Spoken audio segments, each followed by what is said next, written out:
Welcome back to By George From Page to Stage with me, Matt Ogden, and this man right here, very close to me, Mr. Richard Sykes. How are you? I'm very well. What are we? We are now, when this podcast goes out, 4 weeks away from the opening night. Tickets are selling really, really well, so I'm over the moon. Absolutely joyous. Excellent. Yeah, it's good. And we've just had our first look on the stage. We have. It was very dark. It was very dark, but we didn't care, did we? We needed the expertise of James Clare to be able to turn the lights on and Sally rolling around. Hey, no, never mind. But we can see it. It's taking shape. Doesn't it looks bigger than I thought it would look? It looks massive. Yeah. Yeah. It does look substantial. It's like a fish and chip shop and a bar being built on the stage of the LBT. Isn't Yeah, it? there is that. And they've got roofs. Did you notice? I didn't notice the Well, roofs. It was so dark. I'm so little, and I was wearing my sunglasses. They're going to have triangular roofs on each one, so nice. it's going to look more enclosed. So it's going to look so realistic. I cannot wait to see it. It's great. I can't wait either. Do you know what? I was just thinking this today actually. You know, the fact that we've just gone past the point where in 4 weeks' time we'll have just had the opening night. Yes. I was like, oh, that's come around really quick. But I've just had like a week and a half off, haven't I? So I've kind of lost a whole week and a half, and then. Well, I mean, the catching up, rehearsals are kind of in hiatus at the moment. Neil, Yeah. the director, is away for a couple of weeks. He's on a cruise. He's on a cruise. Yeah. Something that Richard knows all about. Yeah, afraid so. And our guest today, Gareth. Gareth is cruise directed as well. And so Everyone's a cruise director these days. So you must ask him about that in a little while. But nonetheless, Neil's on a cruise, so we've got some music rehearsals. So we're tightening a few of the harmonies. That's today, in the next half an hour or so. So hopefully people will come ready to explore a few harmonies, because I've created a few new ones for them. Of course, yes. I didn't tell them, but we have done. What new harmonies have you got today? We have a trio, and I had to come up with a name for the trio for the programme, so they're called Trio. So I just couldn't think of anything else. So our trio are there, and they'll be in 3 of the numbers, and we're going to give them some harmonies to do for 2 numbers. Lovely stuff. Should be fun.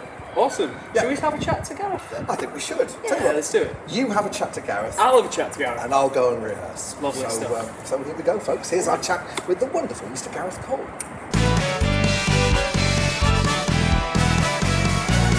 Gareth, I believe that this is exactly, or near enough exactly, where we first spoke on your audition day. Absolutely, when I was much more terrified, just on the table just over there. I arrived for the audition, and you literally said, "Can I grab you for a podcast?" And I was like, "What?" Having never met him before. Exactly. Yeah. And so I sat down, and you started to grill me, and I was like, "What's going on?" And then I climbed up the steps to the top of the theatre, where I expected it to be a group audition, lots of people there, nice and relaxed, and thought, this will be fine. First audition in many, many years. Yeah. Group audition will be great. Walked in, a panel of like 8 or 9 people, sat facing me and said, "Right, off you go then." I was like, oh okay, I was straight in. So it was a nerve-wracking day, but it was good. And just to remind everyone, either watching or listening, you actually auditioned for Harry initially, right? Yeah, so I wasn't actually going to go for the show. I've always had a confidence thing when it comes to performing. I've done a lot of character performing. I've done a Blues Brothers tribute for 24 years. Always get dragged into shows at the last minute. It's like, yeah, I'll help out. That's fine. Can relate. Yeah, and so I don't actually kind of seek out auditions and go for it. But knowing Richard for nearly 20 years now, I know he's been working on this show for a long time. Yeah. And he said, "I've got all of these auditions coming up. I'm really nervous, really excited." And I said, "I'm going to come." Just on a whim, I just said, "I'll turn up." And then he sent me the pack, and I was like, "Oh, this is real now." I'm now looking at what this is. And he said, "Oh, I'd like you to have a look at this role or this role." So there's 2 roles up for grabs. And so I looked through it, and I listened through the notes and all of the tunes and things. And I said, right, as a non-confident singer, I'll go for the easiest one. and I had a very busy week. And so the night before, I looked at the part of Harry. And I was just like, there we go, it's a friend. I'm a friend of Rich, that'll work. Yeah. And I just learned that song and looked at that script. And then I turned up on the day, and they said, right, can you now read in Will, the other character? And I was like, I haven't looked at that one, I'll be honest, it's too high. I've not looked at that. And they went, just have a go anyway. I did it, and then Rich phoned me that night and said, why did you go for Harry? You're definitely a Will. As soon as you walked into the room, everyone said, you're a Will, you need to do this. And offered me the role of Will straight away. So, I didn't mind either way. I hadn't really had time to look at the show. I'd known about it through Richard and talking about it. And so offered a completely different role than what I thought I was going to get, and absolutely loving it. But a really, really good, happy coincidence. Do you know what? I can relate to that quite a lot, actually, because there's been a few shows over the past few years where I've auditioned for, say, like the lead or the antagonist, or the part that I felt like, I really want to play that part, and then ended up being unsuccessful in the audition and being offered a different part. And initially there's that kind of feeling of disappointment, or maybe not disappointment, maybe it's more kind of, I don't know if I'm right for that, or I'm not prepared for that, I didn't see myself playing that role. And then sometimes you can end up getting into that character, and because you get to interact with different actors, different performers as a result of that, you kind of find, actually, I'm enjoying this more than I think I would have enjoyed the Absolutely, other one. and as the rehearsal process goes on, I get it, and seeing Colin playing Harry, it makes complete sense. His comedy and his style of that character is genius. Sometimes we have to rein him in a little bit because rehearsals go on and on, but we love you, Colin. But I could not have played that character, and I get it. But obviously, because this is a brand new show, and this has been said in other podcasts, because this is not something you can look at reference material and go, I'd love to play that character. Nobody knew anything about any of the characters, so it was completely going in blind.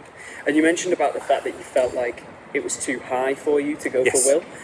But obviously, with it being a new musical, and as we've mentioned, that Kira and Rich can just sort of lower the key and just change it. That's been the genius of it, and I think that's the best thing about this. It's been a collaboration, so every single time it's like, does that line work? No, but let's change it. You can't do that with any of the shows you mentioned in the last podcast.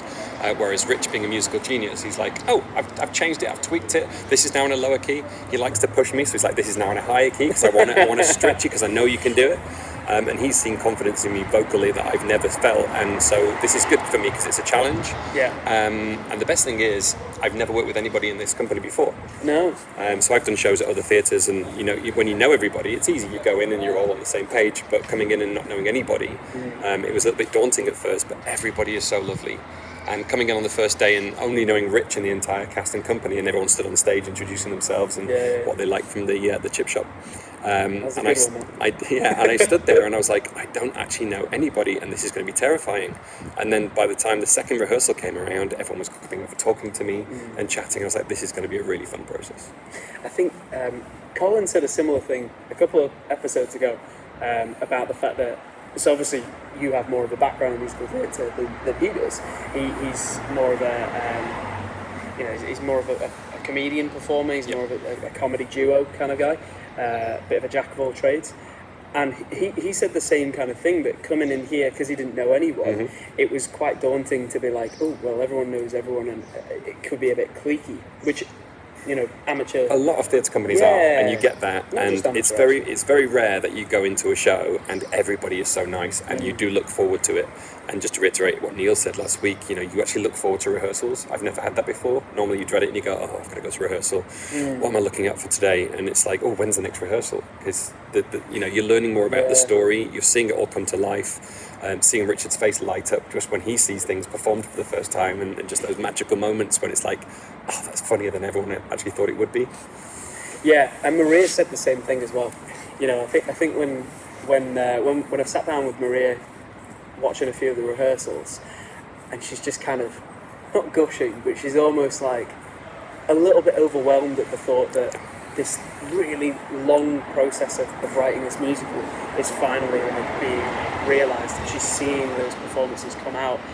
I think we touched on it in the last episode that Richard's really not going to get that opportunity to kind of stand back during the show and watch everybody and take it all in. No. Because he's going to be thinking about the next part that he's doing. And it's unique because obviously when people write a show, they write the show and that's it, and they come and watch it and go, I didn't like that, I'll change that, I'll do that, and they watch it from the audience. Same with directing and things as well, but the director and the writer are both in the show. Yeah, exactly. And it's a very, very rare thing, but I think just the genius for me is every single rehearsal, if you've been writing something for like 15, 20 years, you've read that over and over again and you've adapted it. But to laugh at the lines as they're being said and still find that hilarious just shows how much, genius has gone into the writing of this. And when it's been brought to life for the first time, just seeing everyone's reactions in the room, and when people come and sit in the audiences and, they're all giggling away, I know the audience is going to be blown away by this show. I think as well, it also shows that the casting decisions were right too, and that the performers that we've got in this show are exactly right for those parts, and they're representing those characters in a really funny but really authentic Well, way. everyone's making it their own, and in every other show I've been in, you could go, oh, they could understudy that person, or you could swap them in and nobody would bat an eyelid. In this one, I couldn't imagine any of the characters playing a different character, because they just suit that, because everyone literally has made it their own from scratch. Yeah. There's no reference material, there's no, I saw this down in London and they did it this way, so I'm going to put that on there. Yeah. The challenge for me is, of course, I'm not a Yorkshireman, don't tell anyone, but I won't. I'm not either. So that's fine, but you don't have to kind of like fake a Yorkshire accent every night. And when I first came in, I was like, everyone's gonna be like, no, that's Lancashire, you've got it wrong. And that's kind of been a challenge as well. But I like to be challenged, and this is a really good process that I'm really enjoying. But I'm pushing myself slightly out of my comfort zone, and actually enjoying the whole thing as we go along. Speaking of the fact that you're not a Yorkshireman, then, what's your background? What's your local theatre? Where's Gareth come from? So. I think all the way from school, I was born and raised in Bolton. I'm a Boltonian, and my parents and my teachers were always pushing me, saying, you're a performer. So, all the way from kind of like school performances and things like that, it was always teachers pushing me for the lead and pushing me into things. And then when I got into university, I kind of like took a back step from that. And didn't really do much, but then the Octagon Theatre in Bolton, I did all the youth theatre there. I did some name dropping, but did some work with Peter Kay there, met him, nice. Good friends with him. He wrote and directed a show which we put on, and that kind of like gave me that push to go, this is great. Did a world premiere there of Kes the Musical, my first taste of a Yorkshire show, which is a very unusual musical. And then from there, I just kind of like went on and did more locally. And then years later, I actually ended up running a theatre, the Tameside Hippodrome in Ashton. I managed that one for a few years before that closed down at its centenary. And then I drove somebody to an audition and ended up accidentally getting a job on a cruise ship. And I hadn't thought about cruise ships, heard about cruise ships. Somebody just said, I just need to go to an audition, will you drive me there? I said, sure. And the director came out and said, who are you? I've seen you before. And ended up offering me a role. Wow. Worked on the ships, which is where I met Richard 20 odd years ago. And on the ships, it's just a whole new world, because you're learning shows, but you've got to do a new show every night. Yeah. So that kind of pushed me to learn things quickly. And then I took a back seat from that and went into attractions for a while. And then Rich phoned me and said, do you want to come back and work on ships? You've had a year off, are you ready for this? And he said, we're looking for a cruise director. And I said, that's great. How much performing's involved? How much singing's involved? I've been doing that for a while, apart from the Blues Brothers stuff. And he said, there's not many songs at all. And my first day I got onto the ship, it's like, so there's the 300 songs you need to learn for all the cabarets and all of the shows.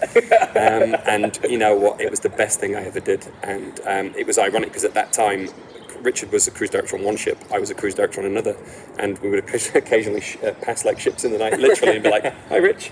So we were working together, but very separate, which was a unique experience too. So you mentioned that you ran a theatre, but it sadly closed down. Is that, do you think that because one of the statistics we've talked about on the podcast is about the fact that there's loads of fish and chip shops, not just in the Yorkshire area, but across the country really, that have been closing down. And obviously, the cost of living crisis and the fact that the arts normally is, in some sort of funding crisis. Do you think that these kinds of shows where it's really hyper-local and it's showcasing, examples of the culture from that area being set in this area, in this area's theatre, do you think that's really important for theatres to kind of be a driving force behind the arts community that they've got around them? Absolutely. I think a lot of people, when they think of theatre, they think of West End shows, really expensive tickets. Yeah. Going to go and see Hamilton when it comes to Manchester, or going to come and see this when it's on tour, and they wait for that. But people forget about local theatre, and they forget that, especially when you get a story that's very prominent to the area, with people from the area, and it brings it all together. I think it does create that community spirit that people do. And I think in lockdown it didn't help. Everyone got used to sitting and watching screens. Yeah. And so people stopped going to the theatres. Theatres started broadcasting and putting things on, on TV instead. And people forgot about live theatre. And then after that, people forgot how to behave in live theatre, and so there was musicals where people were being thrown out for singing along and joining in. Yeah, that happened recently in Manchester. Yeah, but I think this kind of show brings that back together, and people remember what theatre's all about. You know, it all started with local theatres, local productions, and you know, having that unique storyline set in this area, just it's definitely beneficial for the arts and the communities. But I think everywhere's suffering as well. Cinemas stop people stopped going to cinemas because they just stayed at home and watched TV or streamed things. So it's good to be back in live theatre again after lockdown, but it's great to be back in community theatre again.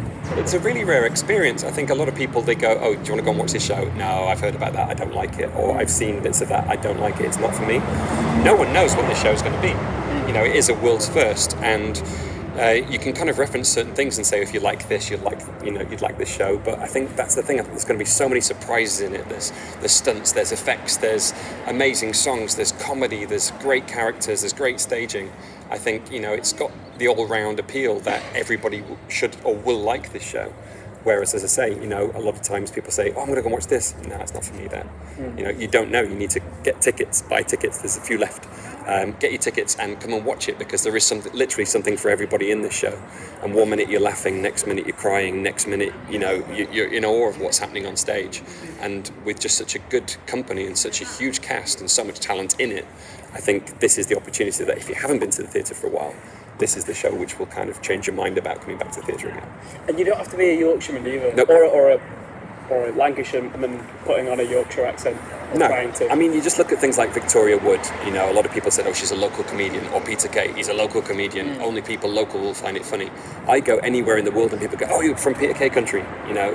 And Victoria Wood, an absolute legend across the world for comedy and just loving that kind of style. And this show's kind of in a similar vein of that. So I think, you know, it has got universal appeal. And I know full well that once this show's done, it won't just be a case of, well, this is only for local, you know, areas. Because, you know, you had the Full Monty, you had Billy Elliot, you had, you know, all of these things, Calendar Girls, which were all local, and it's just a worldwide phenomenon. And I think because it's so new and it's so fresh, I think there's so many times now with films and with theatre that people are churning out the same kind of themes, and it's like, oh, it's like this, or why can't we have something new? This is brand new. Awesome. Thank you very much for chatting. You're very welcome. I'm just glad to finally make on a podcast. I know, yeah. I'm also glad that you're not nervous this time. We can actually have a proper conversation. I am much more relaxed. I'm looking forward to the vocal rehearsal. It's going to be awesome. Do you know what? New harmonies is going to be fun to hear as well. Every rehearsal with Rich is something different. It's like, did you write this bit? Oh yeah, I might have done. All right, we're going to add more in. It's not complex enough with the really fast lyrics and, you know, the million words in a second and dance routines. Get your teeth out to get the syllables. I don't do dancing unless week. Surprise, you're in a dancing number. It's like, oh great, I thought I dodged that one. But every rehearsal is a new surprise, and every act in this show will be a huge surprise for the audience. Do you know what? It was really refreshing to be able to chat to him in an environment where he's not bricking it. Yes. Yeah. Yes, because same environment technically. Well, nearly the same place as last time. It's like a few meters max away. This is true. But yeah, he's a great chap. He really is. I thought when he was telling the story about how he ended up becoming a cruise director, I genuinely thought you were going to be the friend he was driving to an audition. And then the plot twist was actually that it was because of that driving that friend, he ends up on a cruise. And that's where we met. And that's where he meets you. That's true. Yeah. Yes. Do you just collect people? I do. Yeah. There's a whole family. Yeah, and they're all in this musical. They are. And what should they do, Rich? What should the people watching do? Well, if there are people who do want to watch this musical in all its finery in this fabulous auditorium, then you can go to www.thelbt.org and you can buy tickets there. Also, you can go to our Instagram for the podcast, which is going to be just here, and on there you can go to richsykes.com and learn a little bit more about this man right here and other shows that he's got lined up, as well as some of the demo tracks and some more information on By George. You can also see our behind the scenes, which is our photos and videos and some funny bloopers that we've got lined up as well for the numerous times where we say something that's probably a little bit too rude but somehow didn't end up in the show. And what else can you do?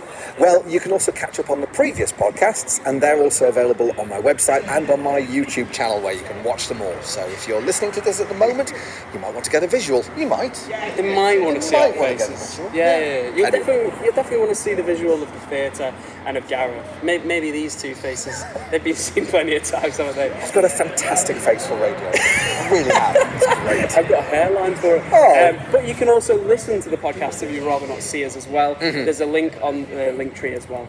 And I think that pretty much wraps it up. We're getting close to the end, and it's quite sad, isn't it? We are. The next will be ramping up the rehearsal periods and putting in some Sunday rehearsals. Yeah. And those are long. Those are hefty. Yeah, So, but I think they're going to be enjoyable. it's where the show is made, basically. Especially if we bring some fish and chips. Oh yeah, we'll definitely be stopping fish and chips on those days. Yeah, awesome. So folks, enjoy the rest of your week and we'll see you next week, won't we, Matt? We will indeed. Thank you, Mr. Richard Sykes. Pleasure. Cheers. Bye-bye.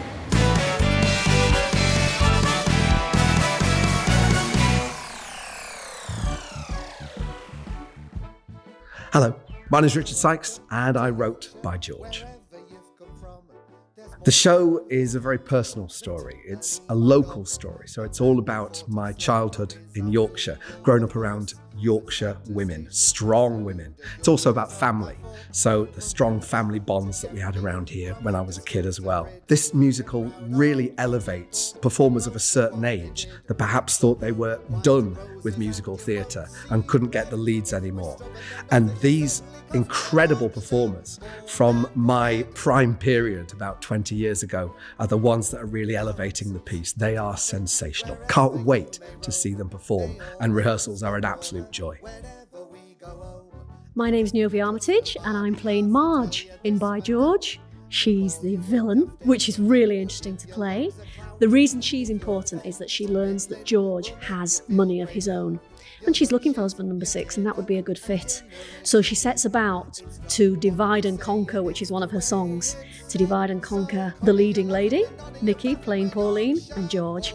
And she wants to get in there and steal George off Pauline. So I haven't been on stage for 20 years, and I used to do lots of shows back in the day, and Woodhouse was one of the main societies that I played with. And then I went away to have kids and form a business. And now I'm back for this one, so really excited about the whole thing. Musical theatre should be vibrant, it should be exciting, but it's so rare to find something that accentuates incredible female performances of a certain age and is local. I am absolutely thrilled that Woodhouse Musical Theatre Company, my company, are forming a bond with Lawrence Batley Theatre to make this happen. It's a real combination of incredible talents, and it's so nice to be a part of. I hope the audience laughs to start off with. It's a massive comedy musical.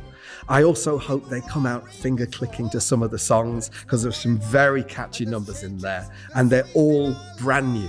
It's amazing to see.